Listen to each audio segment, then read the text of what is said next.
morning, everyone.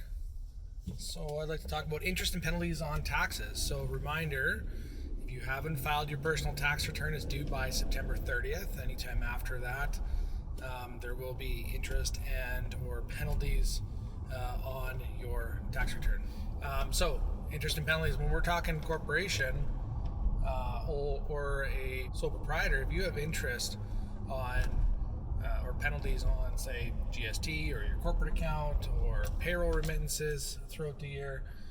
Those payments, however, showing up on the profit and loss income statement for your company are not deductible for tax purposes, okay?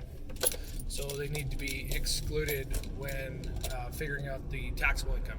From a corporate level, there's a schedule for it that reconciles that, and from a personal tax perspective, you basically just leave it out.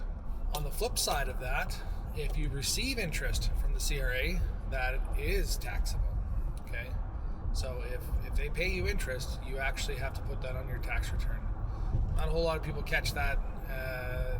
Not a whole lot of times is it ever questioned, but that's the actual rule, okay?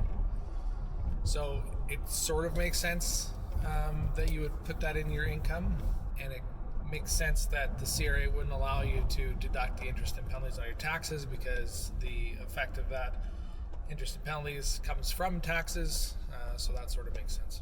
Anyways, don't forget to file your personal taxes by the end of the month, September 30th. That's when everything's due.